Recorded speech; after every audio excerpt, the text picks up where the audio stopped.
Assalamualaikum warahmatullahi wabarakatuh. Waalaikumsalam. Alhamdulillahilladzi hadana lihadza wa ma kunna linahtadiya laula an hadana Allah. Asyhadu an la ilaha illallah wahdahu la syarika lahu wa asyhadu anna Muhammadan abduhu wa rasuluh la nabiyya wa rasula ba'da. Allah Ta'ala bil Qur'anil Karim, a'udzu billahi minasy syaithanir rajim. Bismillahirrahmanirrahim. Ya ayyuhalladzina amanu taqullaha haqqa tuqatih wa la tamutunna illa wa antum muslimun. Wa qala Rasulullah sallallahu alaihi wasallam, ittaqillaha haitsu ma kunta wa atbi sayyi'atal hasanata tampuha wa khaliqin nasa bi khuluqin hasanin. Rabbi syrah sadri wa yassir li amri wa hlul 'uqdatam min lisani yafqahu qawli. Amma ba'd.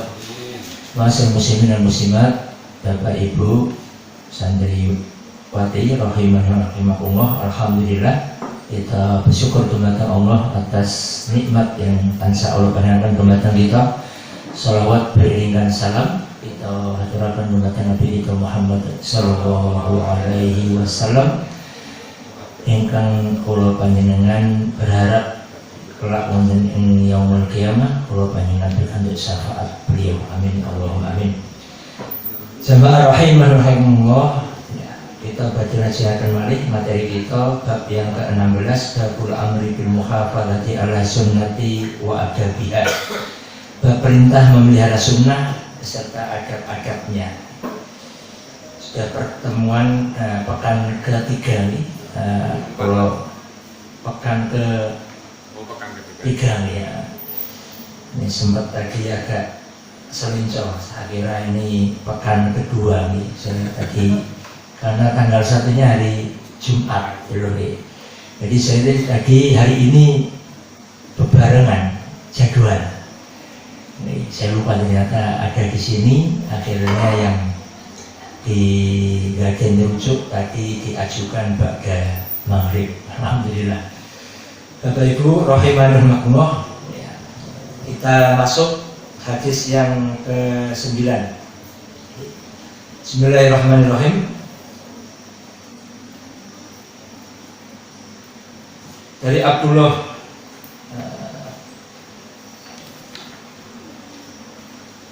Bismillahirrahmanirrahim, dari Jabir bin Abdillah. Bagaimana hadis yang dilakukan kemarin, an Jabir bin Abdillah radhiyallahu anhu. Yang ke-9 juga sama, anhu, yakni dari Jabir bin Abdillah, anna Rasulullah sallallahu alaihi wasallam, sesungguhnya Rasulullah sallallahu alaihi wasallam amara bil asabi'i was sahfati, memerintahkan untuk menjilat tangan dan piring. Rasulullah Shallallahu Alaihi Wasallam memerintahkan untuk menjilat tangan dan piring ketika makan. Wa qala innakum la tadruna fi ayyihal barokah. Kemudian Rasulullah bersabda, sesungguhnya kalian tidak mengerti dan tidak mengetahui fi ayyihal barokah, di manakah terletak barokah. Rawahu Muslim. Wa fi riwayatin lahu, dan juga di riwayat Muslim, idza waqa'at luqmatu ahadikum falyaqutha, apabila atau jika makanan salah seorang di antara kalian terjatuh, falyaqutha, maka hendaklah ia mengambilnya. Falyumit maka nabiha min adab, dan hendaklah ia menghilangkan darinya, yaitu makanan yang jatuh itu, min ada, yaitu kotoran. Kotorannya diambil. Wal yakulha, dan hendaklah ia memakannya. Fala yaga'ha lisyayatin, dan janganlah kamu memberikannya atau menyerahkannya kepada setan. Jadi jangan membiarkan makanan itu dimakan oleh setan. Wala yamsah yadahu bil mandil, dan janganlah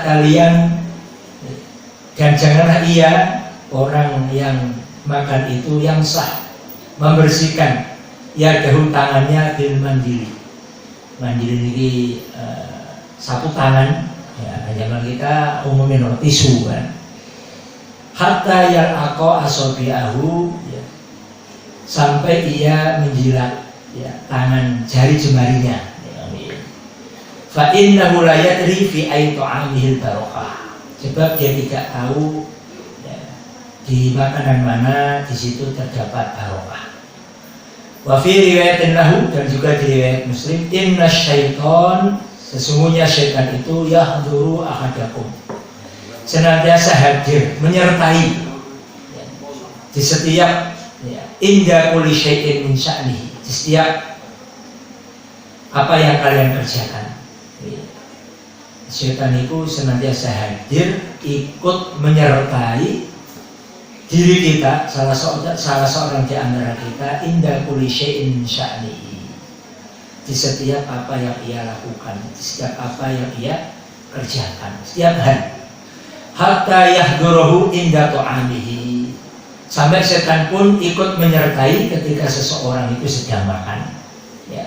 Dalam perkara makanannya setan juga ikut serta di situ. Fa idza saqat wa idza saqat min ahadikum al-luqmah, maka apabila jatuh, ya, saqatat min ahadikum, jatuh darinya salah seorang kalian al-luqmah, yaitu makanannya, falyumit, maka nabiya min adab, dan hendaklah ia mengambilnya dan membersihkannya dari kotoran yang menyertai makanan yang jatuh itu, falyakulha, dan hendaklah ia memakannya, wala yada'ha li syaiton, dan janganlah ia membiarkan atau meninggalkan makanan itu untuk syaitan. Jamaah rahimakumullah, ya, ini hadis yang ke-9. Di sini kita akan belajar salah satu sunnah dan adab yang telah diajarkan Nabi kita Muhammad SAW dalam perkara makan dan makanan, ya, makanan dan makan. Rasulullah SAW memerintahkan atas diri kita, ini sunnah qauliyah dan fi'liyah.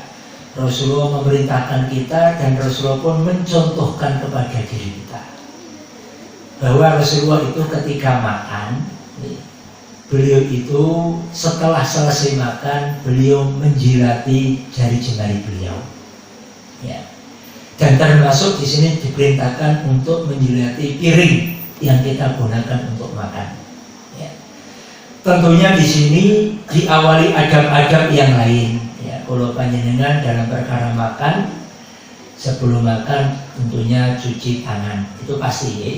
Tidak serta-merta kemudian makan kemudian dijilati, ya. Cuci tangan, makan dengan tangan kanan, duduk dan menyebut nama Allah dengan basmalah, bismillah, ya. Untuk apa? Litaqarrub, untuk mendekatkan diri kepada Allah dan untuk mencari keberkahan, litabaruk, ya, mencari keberkahan dengan menyebut nama Allah supaya kita mendapatkan keberkahan. Yang kedua, bismillah di situ menyadarkan bahwa amalan yang kita lakukan yaitu makan itu karena Allah. Dimakan itu karena Allah. Apa yang kita makan ini karena Allah. Mudah-mudahan ada barokahnya dan ada manfaatnya. Nah, di sini Rasul mengajarkan kepada kita termasuk sunnah adab, ya, selesai makan yaitu menjilat jari jemari yang kita gunakan untuk makan. Ini sunnah. Ini. Sebab Rasulullah SAW bersabda, innakum la tadruna fi ayyihal barokah. Sebab kalian itu tidak tahu di manakah makanan yang ada di situ barokah, keberkahan yang dengannya kita berharap apa yang kita makan ini bisa memberikan kepada kita kebaikan, qulu matuzidukum bita'ah, yang bisa menjadikan kita semakin tambah taatnya kita kepada Allah. Apa yang kita makan ini, ya, kita nggak tahu di mana letak barokahnya, dan barokah itu mendatangkan kebaikan atas diri kita. Yang kita makan menjadikan kita sehat, yang kita makan menjadikan kita kuat, yang kita makan tentunya bisa juga menghindarkan dari segala macam keburukan dan penyakit. Itu keberkahan yang dengannya Rasulullah SAW sampaikan atas diri kita ada pada makanan yang kita makan. Maka dalam perkara ini kita belajar bahwa sejatinya setiap sunnah itu ada kebaikan. Senajan toh pulau panjingan itu ora usah kakek pikiran lah, nggak usah diteliti. Ya. Tetap apa yang disampaikan Rasul itu mengandung maslahat, kebaikan, keberkahan kepada umatnya. Gak mungkin Rasul itu mengajarkan kepada kita satu amalan tata cara hidup yang di situ justru mendatangkan keburukan. Gak mungkin. Maka iman kita meyakini betul-betul apa yang diajarkan Rasul itu benar. Sami'na wa ata'na. Itu iman kita kepada beliau sebagai bentuk konsekuensi syahadatul Rasul seperti ini. Kalau kita mau mempelajari, ya, ternyata betul bahwa menjilat makanan itu sunnah yang ada kebaikannya, ada pahalanya. Karena ketika kita mencontoh apa yang diamalkan Rasulullah itu ada pahala, tidak sia-sia, dan ada maslahat, ada kebaikan atas diri kita. Biarpun kemudian sebagian orang yang sok lebih pintar, ya, jadi ya, sok lebih pintar, pintar dia Rasulullah. Ya pintar Nabi Muhammad ya. Sok lebih pintar, lebih rumongso bersih, lebih rumongso beradab, lebih rumongso lebih punya peradaban, terutama orang-orang Barat menganggap menjilat tangan jari jemari setelah makan itu sebuah hal yang menjijikkan. Yobin kata mereka, ya. Tapi itu sunnah Nabi kita. Dan ketika diteliti, ya, ada pula, ya, jadi saya mencari suatu referensi, ya, ternyata ditemukan secara medis, ini kok, sudah diteliti salah seorang dokter namanya Carlos Gerba dari University of Arizona. Dia mengatakan bahwa di jari-jari kita ini, ya, ketika kita gunakan untuk makan, jadi makannya pakai tangan, kemudian dijilat, di situ ada enzim namanya enzim rinase, yang mana enzim ini mengikat kuman sehingga tidak membahayakan kita ketika masuk tertelan ke lambung kita. Seperti hikmahnya kalau mau diteliti secara ilmiah, ya. Kalau toh tidak diteliti pun kita tetap yakin bahwa setiap sunnah ada berkah, setiap sunnah ada kebaikan, ada maslahat, ya. Jadi, maka ya, berbanggalah kita dengan apa yang dicontohkan oleh Nabi kita. Nggak usah kemudian minder, wah, kok kok jorok, kok ragas, ya. Nah, ini adab di situ, adab terhadap sunnah Nabi kita Muhammad Sallallahu Alaihi Wasallam. Sekali lagi kami ingatkan, kalau perkara kecil seperti ini kita nggak bisa mengamalkan, jangan berharap kita ini lebih bisa mengamalkan amalan sunnah yang lebih besar. Itu, maka mulailah dengan sesuatu yang kecil-kecil ini. Cinta kepada Nabi kita Muhammad, katanya pengen mengikuti sunnah-sunnahnya, yang sendiri belum bisa mengamalkan. Kemudian pula ada hikmah di sini. Rasulullah berpesan atas diri kita, apabila salah seorang di antara kalian, ya, apabila makanan yang akan dimakan itu jatuh, maka ambillah, diambil. Terkadang jatuh kotor. Rasulullah memerintahkan ambil dan buanglah yang kotor. Buanglah yang kotor dan makanlah yang tidak kotor. Kenapa? Karena ada adab di sini. Satu, kita mensyukuri nikmat dari Allah berupa makanan. Kita mensyukuri nikmat dari Allah berupa makanan. Karena hidup ini tidak mungkin bisa hidup tanpa adanya makanan. Masya Allah. Dan kita melihat bagaimana saudara kita di belahan bumi yang ada sekarang ini banyak yang kelaparan. Bahkan kita menyaksikan saudara kita di Palestina ada anak makan rumput juga. Kita sekarang masih makan nasi sesuai dengan selera kita dan lauk yang kita suka. Kalau jatuh jangan dibuang. Ambil, buang yang kotor dan makan sisanya yang tidak ada kotoran. Hikmah yang kedua, jangan kita memberikan bagian kepada setan. Ya, setan itu musuh nyata atas diri kita. Masa musuh dikasih makan? Jadi, jangan kita berikan nikmat yang Allah berikan kepada kita kepada setan. Ya, musuh kita itu setan. Allah juga benci kepada setan. Allah memberi makan untuk kita, bukan untuk setan. Maka jangan kemudian memudahkan membuang makanan. Jangan suka membuang makanan, jatuh diambil, dimakan. Kecuali betul-betul kotor baru kita buang. Kalau bersih ambil makan. Kemudian dan tak kalah penting juga di sini Rasul mengingatkan, setan itu senantiasa menyertai kita. Sampai dalam urusan makan itu setan juga ikut serta dalam diri kita.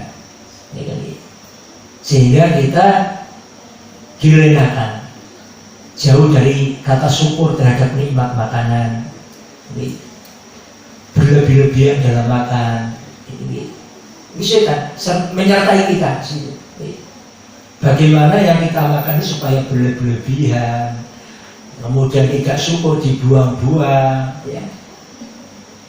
Makan berlebihan akhirnya nggak muat, kekenyangan terus dibuang. Ya. Jadi Rasulullah mengajarkan, ya, makan secukupnya. Kalau kurang lebih baik nambah daripada ngambil kelebihan kemudian dibuang. Jadi ambil secukupnya, kurang nambah, nggak masalah. Makan, ya, jangan sampai kemudian kita diperdaya oleh setan. Ini perkara makan perkara penting. Bahkan di situ ada urusan surga dan neraka. Maka Rasul mengajarkan doa makan itu kita ingat neraka. Allahumma barik lana fima razaqtana wa qina adzabannar. Urusan makan ini kita berlindung dari neraka, Pak. Urusan makan, ya, kita berlindung dari neraka. Ini. Maka jangan membiarkan sesuatu apapun, ya, dari makanan kita kemudian kita berikan kepada setan. Kalau jatuh diambil, dibersihkan, sisanya dimakan, kemudian selesai makan, ya, sunnahnya dijilat jari jemari kita, karena tidak tahu di antara kita di makanan yang mana di situ ada barokahnya. Mudah-mudahan makanan itu menyehatkan kita, menguatkan kita, memudahkan kita untuk beribadah kepada Allah Subhanahu wa Ta'ala. Ini hadis yang ke-9, ya, kita cukupkan. Hadis yang ke-10. Al-Ashr wa an Ibni Abbas radhiyallahu anhu, dari Ibnu Abbas, semoga Allah meridhai keduanya. Qala, beliau berkata, qama fina Rasulullah sallallahu alaihi wasallam, berdiri di tengah-tengah kami Rasulullah sallallahu alaihi wasallam bimau'idatin, dengan sebuah nasihat, ya, dengan memberi nasihat. Faqala, kemudian beliau berkata, ya ayuhan nas, innakum mahsuruna ilallahi ta'ala hufatan uratan hurlan. Wahai manusia, sesungguhnya kalian kelak akan dikumpulkan, ya, kepada Allah. Al-mahsurun, ketika yaumul ba'ats, kita akan dibangkitkan dan digiring kepada masyarakat, menghadap kepada Allah dengan keadaan hufatan uratan hurlan, dengan keadaan telanjang, ya, maknanya tidak berpakaian, tidak beralas kaki. Hurlan ini tidak dihitan, ya. Hurlan ai ghairu mahtunin, itu hurlan, tanpa dihitan. Tidak berpakaian, tidak memakai sandal, tidak dihitan. Kemudian Rasulullah SAW membacakan surah Al-Anbiya ayat 103. A'udzubillahi minasyaitonirrajim. Kama bada'na awwala khalqin nu'iduhu wa'dan 'alaina inna kunna fa'ilin. Sebagaimana kami telah memulai penciptaan pertama, begitu pula kami akan mengulanginya. Itulah suatu janji yang pasti kami tepati. Allah pada Yaumul Ba'ats, hari kebangkitan, menjadikan kita seperti awal penciptaan, yaitu seperti kita pertama kali dilahirkan dari rahim ibu kita. Bagaimana keadaannya? Tidak berpakaian, tidak memakai sandal, tidak dihitan. Itu keadaan awal mula kita dilahirkan di dunia, dikeluarkan oleh Allah dari rahim ibu kita. Dan janji Allah betul-betul Allah punya ketetapan terhadap hambanya, terhadap manusia. Kemudian ala wa inna awal khalaiqi yuksa yaumal qiyamati Ibrahim. Dan manusia pertama kali yang diberikan pakaian adalah Nabi Ibrahim. Jadi dibangkitkan Yaumul Ba'ats itu dalam kondisi tidak berpakaian tadi, tidak berpakaian. Namun kemudian Allah memberikan pakaian kepada semua manusia. Dan manusia pertama kali yang diberikan pakaian adalah Nabi Ibrahim alaihissalam. Apa pakaiannya? Napa pakaiannya, Pak? Hadis Abu Sa'id Al-Khudri, beliau mendengar Rasul bersabda, al-mayyitu yub'atsu fi siyabil lati yamutu fiha. Mayit itu kelak diberikan pakaian di hari kiamat dengan pakaian yang ia kenakan ketika ia meninggal dunia. Apa umumnya? Kain lah. Hadis sahih. Syekh Albani mensahihkan hadis ini. Pilih menungso minjang ana ing dina kiamat dan padang mahsyar dibangkitkan dalam keadaan telanjang, kemudian diberikan pakaian. Yang pertama kali ada Nabi Ibrahim alaihissalam, dan pakaiannya adalah kain kafan. Terus kelaminnya sini lemari ditinggal. Alhamdulillah saat berkeliling warna-warni nih kok semuanya ditinggal. Jadi kain kafannya yang dipakai, yang dikenakan. Ya. Manusia digiring, terus dibangkitkan yuk di kajian Al-Iman bil Yaumil Akhir. Ketika dibangkitkan itu manusia digiring menuju padang mahsyar. Ada yang berkendaraan, ada yang berjalan, ada yang diseret di atas wajahnya. Ini kondisi manusia ketika dibangkitkan, di tempat dia dibangkitkan, kemudian digiring di padang mahsyar, ya, tempat berkumpulnya semua manusia dari awal sampai akhir untuk melakukan suatu keadaan yang namanya hari perhitungan amal, yaumul hisab. Jadi ya, kalau sedikit ya nambahi, fase perjalanan manusia panjang, Pak. Dari alam ruh, kemudian alam rahim, alam dunia. Di alam dunia ada kematian, ada alam kubur, kemudian sangkakala ditiupkan, bertanda rusak dan hancurlah alam semesta ini, alam jagat raya. Kemudian Yaumul Ba'ats dibangkitkan, kemudian digiring ke padang mahsyar, kemudian ada syafaatul utma. Di sini manusia mencari pertolongan, cari nabi untuk menolong Nabi Adam, Nabi Nuh, Nabi Ibrahim, Nabi Musa, Nabi Isa. Semuanya dimintai tolong, nggak bisa nolong kecuali Nabi Muhammad SAW. Kemudian ada Yaumul Hisab, hari perhitungan amal. Kemudian ada hari pembagian catatan amal. Kemudian ada Yaumul Mizan, hari timbangan amal. Kemudian ada Haud, ada telaga.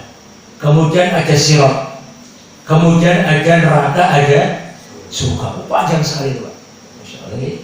Perjalanan manusia setelah dibangkitkan di hari kiamat itu panjang sekali.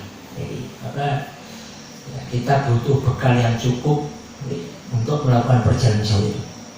Nah, kita lanjutkan hadisnya. Ala wa inna awwala khalaiq yuqsa yaumal qiyamati Ibrahim alaihissalam. Ya. Sesungguhnya manusia yang pertama kali diberikan pakaian dari kiamat adalah Nabi Ibrahim alaihissalam. Ala wa innahu sayuja'u birijalin min ummati fayuqadu bihim datasimali. Dan sesungguhnya di antara umatku itu ada orang-orang ya.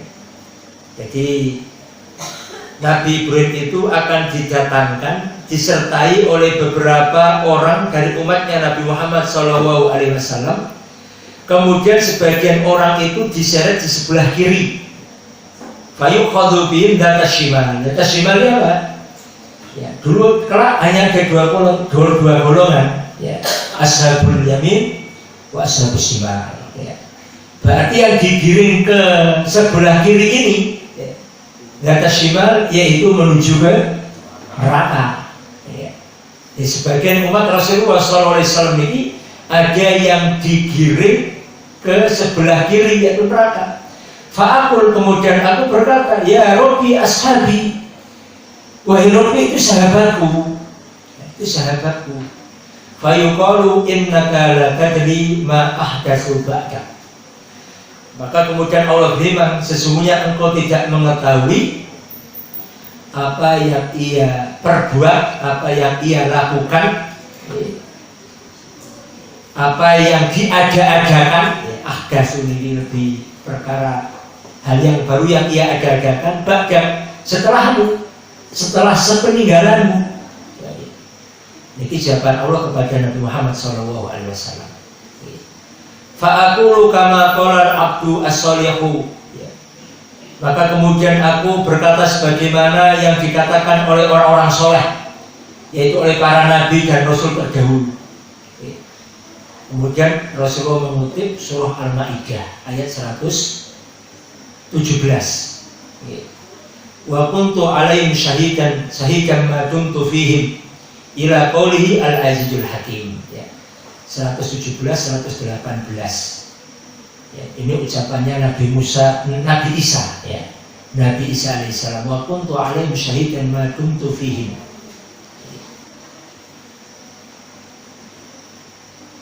Dan aku menjadi saksi terhadap mereka selama aku berada di antara mereka. Hingga ucapannya maha mulia serta bijaksana. Ini ketika Nabi Isa berada di tengah-tengah kaumnya Bani Israel, ya. Beliau senantiasa menggiring para pengikutnya itu untuk taat kepada Allah yang benar supaya dijalankan, ya, yang buruk supaya ditinggalkan. Itu selama beliau berada di tengah-tengah mereka. Ketika beliau diangkat oleh Allah ke langit, maka berakhirlah, ya, tugas beliau kepada umatnya. Dan beliau berlepas diri. Sebab di surah Al-Maidah itu kemudian Allah juga bertanya, wahai Isa bin Maryam, apakah engkau yang memerintahkan kepada Bani Israel sembahlah aku dan ibuku ilahin min dunillah, ya. Sembahlah aku dan ibuku dua Tuhan selain Allah. Itu pertanyaan Allah kepada Nabi Isa. Baik. Maka kemudian di dalam surah Al-Maidah ayat 72 itu Allah berfirman, laqad kafara alladziina qalu inna Allaha huwal masih ibnu Maryam. Dan telah kafirlah orang-orang yang mengatakan bahwa Allah itu adalah Isa ibnu Maryam. Wa qala al-Masihu ya Bani Israel, dan Al-Masih yaitu Nabi Isa berkata, ya Bani Israel, wahai Bani Israel, ubudullaha rabbi wa rabbukum, sembahlah Allah Rabbku dan Rabb kalian. Innahu may yusyrik billah faqad harrama 'alaihi al-jannah wa ma'wahu an-nar wa ma lidh-dhalimin min ansar. Sesungguhnya barang siapa yang menyekutukan Allah, maka Allah telah haramkan surga atasnya dan tempat tinggalnya adalah neraka. dan tidak ada penolong bagi orang-orang yang zalim. Ini ucapannya Nabi Isa di tengah-tengah umatnya, dan setelahnya beliau tidak tahu apa yang dilakukan oleh umatnya. Sedangkan umatnya telah menyimpang, menjadikan beliau sebagai tandingan dari Allah Subhanahu wa Ta'ala. Di zaman kita sebagai anaknya Tuhan, ya. Salah satu di antara Tritunggal yang ini.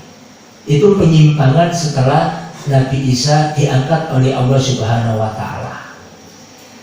Rasulullah SAW pun mengutip ayat ini, bahwa sejatinya setelah Rasulullah SAW wafat, meninggal, beliau tidak tahu apa yang dilakukan oleh umatnya. Beliau tidak tahu. Maka di ayat ini ada juga, atau di ayat ini juga sebagai bantahan. Sebagian orang ada yang meyakini bahwa Rasul itu menyaksikan apa yang dilakukan oleh diri kita. Ya. Rasul itu menyaksikan umatnya, menyaksikan apa yang dilakukan oleh umatnya. Padahal di hadis ini pula, dan dikuatkan oleh ayat tadi, di hadis yang ke-10 dan di dalam surah Al-Ma'idah ayat 117, bila sejatinya setiap Nabi dan Rasul kalau sudah selesai tugasnya, ya, meninggalkan umatnya, maka Nabi dan Rasul itu sudah, ya, berlepas diri terhadap apa yang dilakukan oleh umatnya. Rasulullah hanya mengetahui sebatas apa yang beliau ketahui. Maka Rasulullah mengenal di antara orang-orang yang digiring ke sebelah kiri tadi, beliau mengatakan, ya Rabbi ashabi, ya Allah itu adalah sahabatku, ya Rasulullah itu adalah sahabatku. Ini ucapan Rasulullah SAW. Kenapa? Karena Rasulullah mengenali sahabatnya tadi. Beliau mengenali ada orang yang dulu beliau kenal, beriman ketika beliau masih hidup, ya. Sedangkan sahabat itu kan orang yang hidup di zaman Rasulullah, berjumpa, bertemu dengan Rasulullah, dia melihat Rasulullah, Rasul melihatnya, okay. Kemudian dia juga beriman, mengimaninya, okay. Sampai kemudian dia mati di atas keimanannya. Itu sahabat. Nah, Rasulullah ini mengenali sahabatnya selama beliau hidup, dan ketika beliau wafat meninggal dunia tidak tahu apa yang terjadi kepada sebagian sahabatnya. Karena memang kita dapat di dalam sejarah sebagian sahabat Rasul itu juga ada yang murtad. Fayuqululi, dikatakan Allah berfirman, Allah berkata kepada Nabi Muhammad, innahum lam yazalu murtadina ala aqabihim mundu fama faraqtahu. Sesungguhnya mereka ada di antara mereka itu apa? Menjadi orang-orang yang murtad, ya. Telah murtad. Jadi sahabat Rasulullah juga ada yang murtad. Kalau sudah murtad sudah tidak lagi menjadi sahabat. Jadi, salah satunya kita dapat ada Rajal bin Unfuah, ya, seorang yang dulu beriman kepada Nabi Muhammad, bermajelis, ya, belajar dari pengajian singulang Nabi Muhammad, namun ketika Rasulullah wafat diganti oleh Abu Bakar As-Siddiq, maka muncullah berbagai macam kegaduhan. Ada orang-orang yang orang-orang yang enggan membayar zakat, mana'u zakat, ya. Sebagian lagi muncul nabi-nabi palsu, dan juga ada minal murtadin, sudah muncul orang-orang yang murtad. Jadi Nabi Muhammad wafat, sing bayar zakat megah. Terus ada juga yang murtad, ya, nggak mau jadi orang Islam lagi. Muncul pula nabi-nabi palsu. Maka di antara yang murtad itu termasuk wis murtad malah ikut dukung nabi palsu, itu ada namanya Rojal bin Unfuah, ya. Orang yang menawarkan dirinya kepada Abu Bakar As-Siddiq radhiyallahu anhu supaya diutus untuk berdakwah kepada nabi palsu Musailamah al-Kadzdzab. Terus rumongso pinter no, terus nawarkan diri, bu, ya aku diutus, utuslah aku untuk amar ma'ruf berdakwah kepada Musailamah, ya. Akhirnya diutus, ya, untuk menemui Musailamah al-Kadzdzab. Di hadapan Musailamah al-Kadzdzab, ya, disepele ya, jabatan ngopo, ya, wani ngajak aku. Musailamah al-Kadzdzab ya punya kekuasaan, punya kekayaan, punya pengikut, bahkan saking banyak pengikutnya dia menyebar pengikut-pengikutnya itu untuk menguping setiap apa yang dibutuhkan oleh masyarakatnya, itu dia bisa menebak, ya. Saking banyak pengikutnya, ya. Seakan-akan menjadi satu tanda kenabian, bisa mengetahui perkara yang gaib, apa yang diinginkan oleh pengikutnya, sampai seperti itu. Ya, maka ditanya, kedudukanmu apa ya Rojal? Ya. Jabatanmu apa? Mau ustaz, mau dai, nggak usah dakwah, ya, denganku nggak usah ngajak ngurui aku, bisa ini aku, ya, tak berikan kedudukan, tak berikan jabatan. Rojal bin Unfuah takluk dengan fitnah syahwat dan fitnah subhat, ya. Na'udzubillah, kita berlindung betul kepada Allah. Jadi, dan ini kita dapat banyak Bapak Ibu, tak sedikit lagi.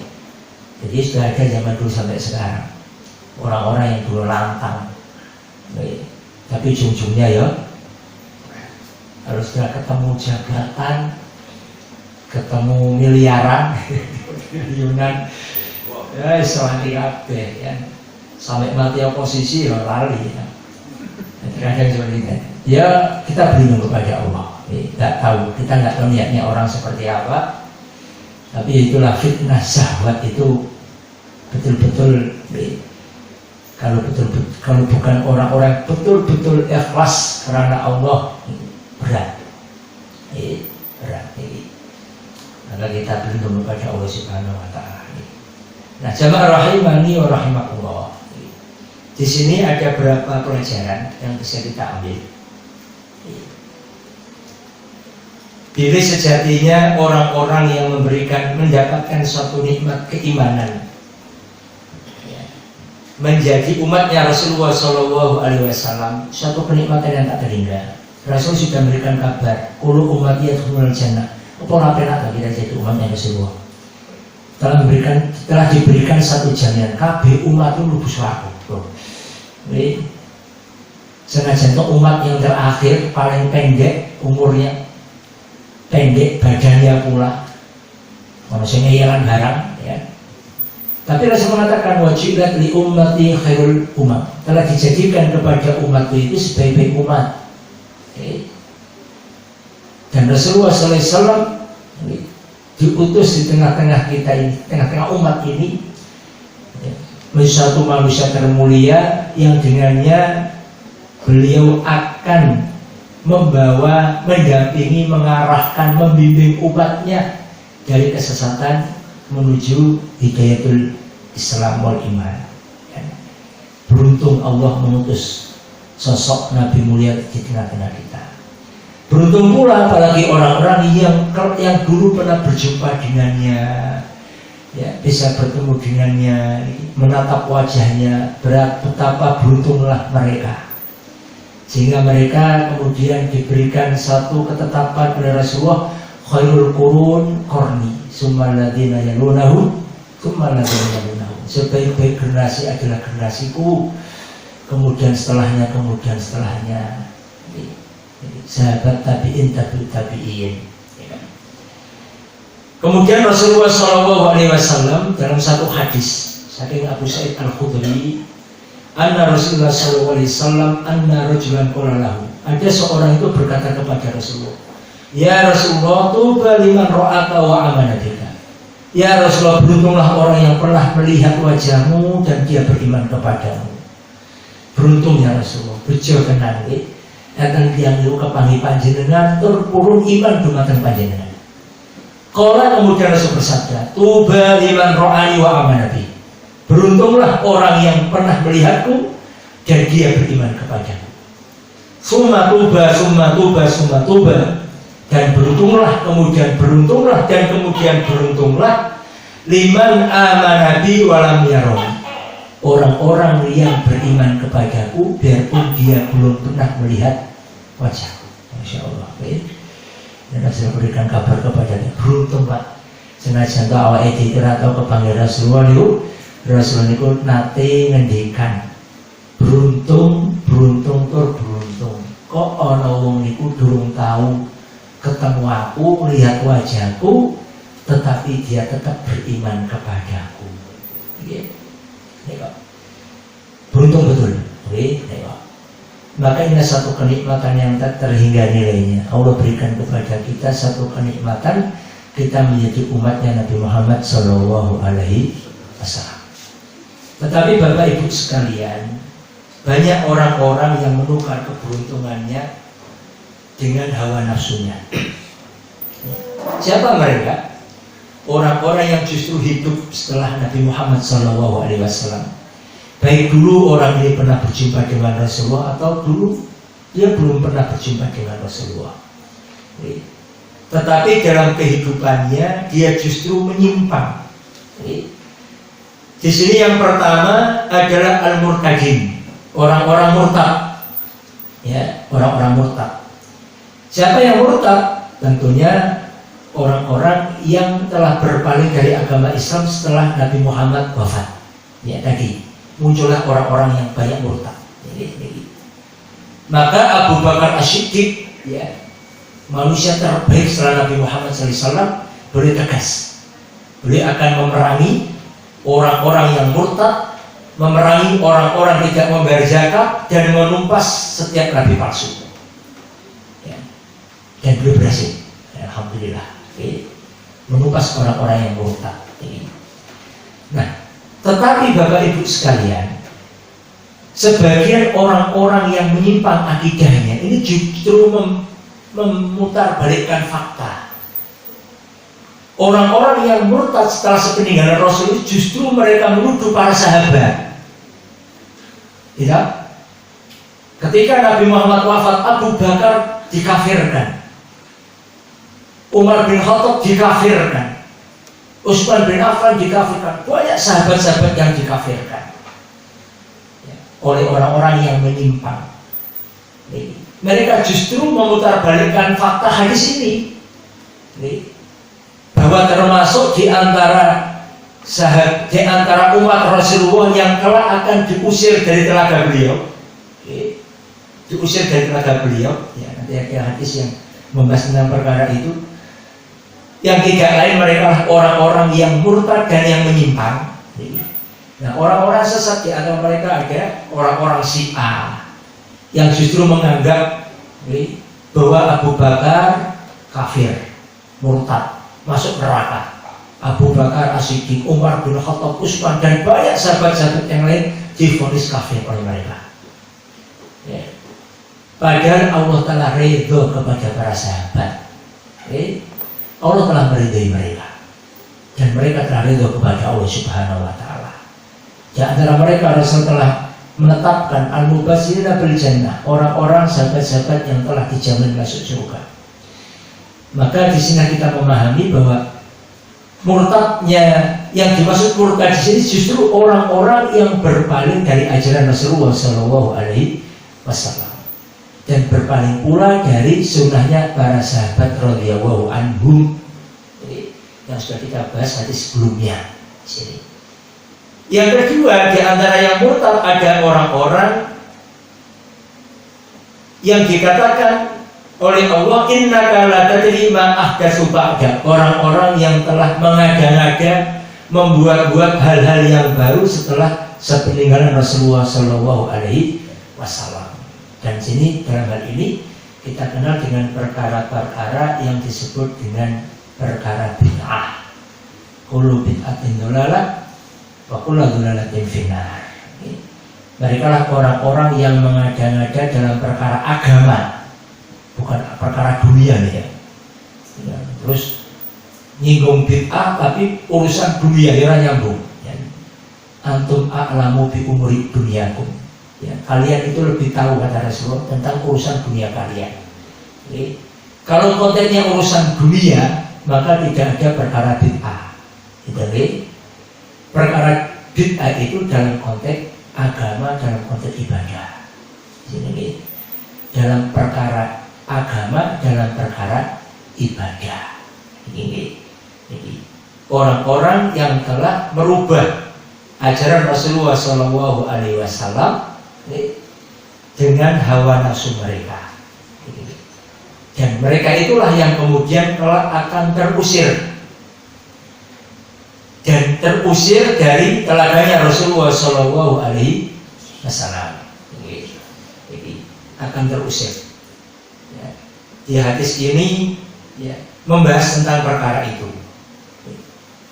Sebagaimana hadis yang lain tentang perkara al-khawf yang kita dapati di bab khawf telaganya Rasulullah Shallallahu Alaihi Wasallam. Suatu ketika Rasulullah itu cinta kangen kepada saudara-saudaranya, ya. Kangen rindu kepada saudara. Wajib tu ana qad ra'ayna ikhwanana. Aku itu sangat bergembira, seneng banget. Karena aku itu bisa ketemu dulur-dulurku ini kan di negara Rasulullah ini. Qalu awalasna ikhwanaka. Bukankah kami ini saudaramu ya Rasulullah? Ini jawab para sahabat.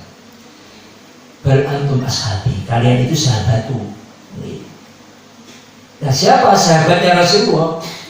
Wa ikhwanuna alladzi lam ya'tu ba'du. Saudara-saudaraku adalah orang-orang yang akan datang setelah sepeninggalanku, dan mereka beriman kepadaku. Maka kemudian para sahabat bertanya, kaifa ta'rifu man lam ya'ti ba'du min ummatika ya Rasulullah? Bagaimana engkau mengenali orang-orang sepeninggalanmu ya Rasulullah, dan mereka itu termasuk umatmu? Maka Rasulullah kemudian mengibaratkan, bagaimana pendapatmu ada orang yang memiliki seekor kuda putih bersih di tengah-tengah khailin duhmin buhmin, di tengah-tengah kuda yang buahnya terwarnai ireng legan, ya, ireng hitam gitu. Wah, ireng kabeh jarane, sok lapangan kebak. Tetapi ada orang punya kuda satu putih. Bisakah orang itu mengenali kudanya? Ya bisa, jawab sahabat. Bisa ya Rasulullah. Maka kemudian Rasulullah SAW bersabda, fa innahum yaquna hurran muhajjalina minal wudu. Ya. Sesungguhnya aku mengenali mereka dengan terpancarlah cahaya. Ya. Hurran muhajjalin. Ya. Ada hurran wa tahjil. Hurran itu anggota badan yang terpancar dengan cahaya putih akibat dari bekas basuhan wudhunya, tangan dan kakinya, Bapak Ibu sekalian. Muhajjalin tahjil itu adalah cahaya yang terpancar dari bekas sujudnya. Itu Rasulullah mengenali umatnya. Maka tidak ada satu bentuk pengakuan dari diri kita ketika kita ditanya, ya, kamu itu umatnya Nabi Muhammad nggak? Iya, aku umatnya Nabi Muhammad. Kamu cinta nggak dengan Nabi Muhammad? Iya, aku cinta dengan Nabi Muhammad. Apa buktinya? Apa tandanya? Aku sholat. Itu tandanya, Pak. Jadi, jawaban yang tidak bisa terbantahkan. Kenapa? Karena Rasul sendiri telah bersabda, telah mengabarkan, beliau itu mengenali umatnya dari bekas air wudhunya dan bekas sujud dari umatnya. Di situ, biarpun kita tidak menafikan, banyak orang cinta kepada nabinya dengan berbagai macam cara tadi. dengan mengikuti sunnah dalam konteks pakaian, nggak masalah, dia bagus juga. Ya. Sholawatan, ya monggo sholawatan ya bagus, ya. Ya. Tetapi pertanyaannya, satu-satunya bukti nyata kita ini cinta dan ngaku umatnya Rasul itu dengan sholat itu nggak bisa terbantahkan. Kenapa? Karena tidak semua orang itu bisa mengamalkan amalan sholat. Selainnya bisa, Pak. Bahkan orang nggak Islam, orang nggak Islam pun mau pakai baju gamis, koko, pecinan bisa kok. Orang Islam nggak Islam sholawatan bisa, apa? Ya. Tapi kalau bukan Islam, bukan orang Islam sholat bisa nggak bisa. Bahkan yang Islam sendiri pun yang banyak kemudian aku cinta kepada Nabi Muhammad, aku umatnya Nabi Muhammad, sholawatan bisa.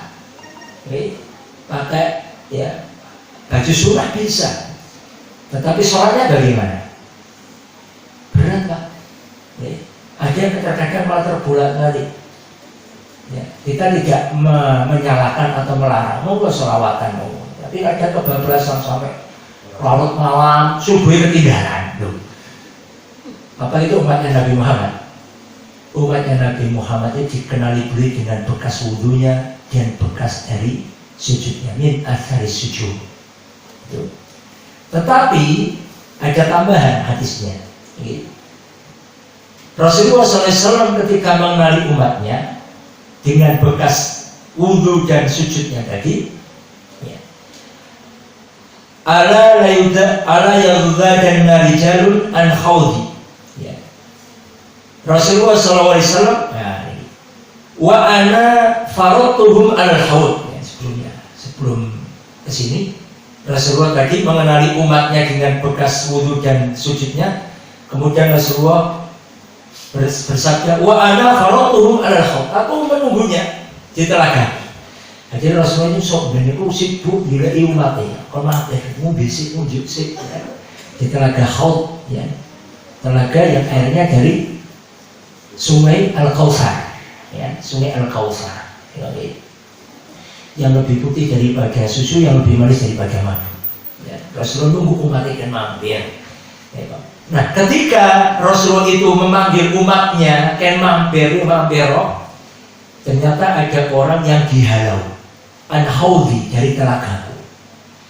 Kama yudadul ba'ir adon, sebagaimana seseorang yang menghalau hewan ternaknya yang tersesat.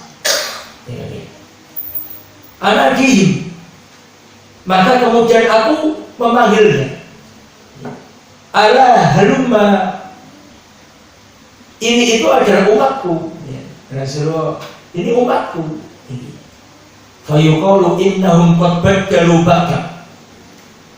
Tetapi Allah atau malaikatnya yang menghalunya itu, Allah memberikan kabar sesungguhnya orang ini telah mengganti ajaranmu sepeninggalanmu. Fa'aqulu suhqan, maka kemudian Rasulullah berkata, ya, pergilah, menjauhlah. Rasul mengusirnya. Jadi terkadang banyak orang itu berikan keberuntungan oleh Allah berjumpa dengan Rasulullah, tetapi kenyataannya di akhir hidupnya justru mereka berpaling dari Rasulullah, berpaling dari agama Allah. Ada pula orang yang sudah atau masih di atas agama Allah, tetapi sayang ternyata justru mereka mengada-ngadakan perkara-perkara yang baru, perkara-perkara bid'ah yang diadakan dalam agama dan ibadah yang telah diajarkan Rasulullah SAW, dengan amalan-amalan justru menyimpang jauh dari ajaran Rasulullah SAW, dan semua itu menjadikan mereka tidak dianggap sebagai umatnya Nabi Muhammad SAW. Betapa meruginya Bapak Ibu sekalian. Ini bahayanya perkara bid'ah itu seperti itu. Bahayanya menyimpang dari petunjuk seperti itu. Maka kita ini kan diwajibkan untuk terus meminta kepada Allah petunjuk. Terus betul-betul itu meminta petunjuk. Sebab orang yang masih hidup itu rentan dengan fitnah. orang yang masih hidup itu rentan dengan fitnah. Jadi maka mintalah kepada Allah petunjuk. Mudah-mudahan Allah teguhkan diri kita, hati kita di atas keimanan. Ini setiap sholat kita minta ihdinas shiratal mustaqim. Setiap doa kita minta ya muqallibal qulub tsabbit qalbi ala dinik. Ya musarrifal qulub sarrif qalbi ala taatik. Jadi Bapak Ibu sekalian, jam 9 saya nggak nyadar nih. Hanya 2, ini ampun nih. Hanya 2, berarti ada pertemuan lagi besok, 2 lagi baru tinggal bab. Sak tekane. 2 hadis kita selesaikan, alhamdulillah. Mudah-mudahan bermanfaat ilmu yang kita pelajari. Mohon maaf saya tidak melihat jam tadi. Aku qouli hadza wa astaghfirullaha wa lakum. Akhirul kalam. Assalamualaikum warahmatullahi wabarakatuh.